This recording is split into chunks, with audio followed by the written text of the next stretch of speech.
السلام علیکم۔ 100 آدمیوں کے قاتل کا واقعہ۔ حضرت ابو سعید سعد بن مالک رضی اللہ تعالی عنہ سے روایت ہے کہ رسول اللہ صلی اللہ علیہ وسلم نے فرمایا، تم سے پچھلی قوموں میں ایک ایسا انسان تھا جس نے 99 قتل کیے تھے۔ آخر ایک دن اس کو توبہ کی فکر ہوئی تو اس نے اپنی قوم میں پوچھ گچھ شروع کی کہ مجھے کسی عالم کا بتایا جائے جو مجھے بتائے کہ میں کس طرح سے توبہ کروں۔ اس کو ایک راہب کی خبر ملی تو وہ اس کے پاس گیا اور اس سے کہنے لگا کہ میں توبہ کرنا چاہتا ہوں۔ اس نے کہا ضرور توبہ کرو۔ تو وہ کہنے لگا کہ میرا سوال یہ ہے، کیا میرے گناہوں کی بخشش ہو جائے گی؟ تو اس پادری نے کہا کہ تم اپنے گناہ بتاؤ۔ تو وہ شخص کہنے لگا کہ میں نے 99 جانوں کے قتل کیے ہیں۔ یہ لفظ سنتے ہی وہ پادری بہت طیش میں آیا اور کہنے لگا کہ تم نے 99 قتل کیے ہیں اور اب بھی توبہ کی امید رکھتے ہو، تمہارے لیے کوئی بخشش نہیں۔ یہ سنتے ہی وہ قاتل یعنی جو شخص توبہ کرنے آیا تھا وہ سخت غصے میں آیا اور اس نے تلوار نکالی اور اس راہب یعنی عالم کا سر قلم کر ڈالا جس کے پاس وہ توبہ کی نیت سے گیا تھا۔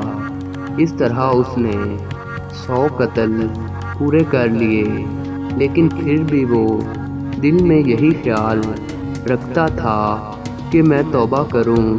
چنانچہ اس نے پھر سے کسی عالم کی تلاش شروع کر دی اور وہ وقت کے کسی عالم کے پاس گیا اور اس کے پاس اپنا گناہ بیان کیا اور کہنے لگا کہ مجھے بتائیے، کیا اللہ مجھے معاف کر دے گا؟ تو اس عالم نے کہا کہ ہاں، اللہ تمہیں معاف کر دے گا۔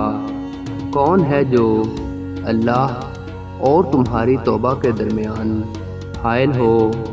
جا فلاں جگہ چلا جا اور وہاں کچھ لوگ اللہ کی عبادت کر رہے ہیں، تو بھی ان کے ساتھ شامل ہو جا، بے شک وہ نیک لوگوں کی جگہ ہے۔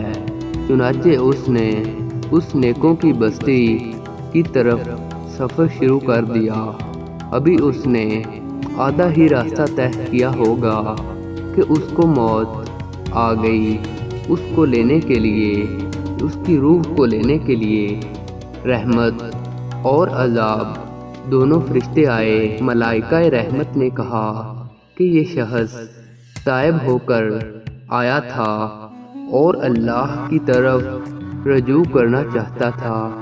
تو عذاب والے فرشتے بولے کہ نہیں، اس نے زندگی میں بھلائی کا کوئی کام ہی نہیں کیا، لہذا یہ عذاب کا مستحق ہے۔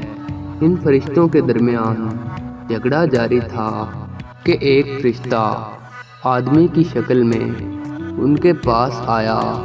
انہوں نے اس کو اپنا خالص مقرر کیا اور اس سے فیصلہ طلب کیا۔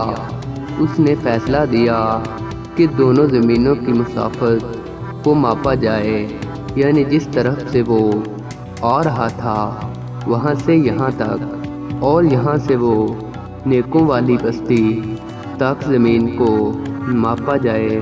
جس طرف کا فاصلہ زیادہ ہو وہی اس کا انجام ہو۔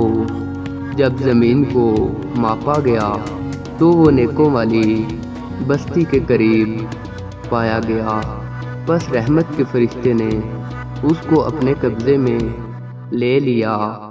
صحیح کی ایک اور روایت میں ہے کہ نیکیوں کی بستی کی طرف وہ ایک بلشٹ قریب پایا گیا اور اس کو ان نیک لوگوں میں سے کر دیا گیا۔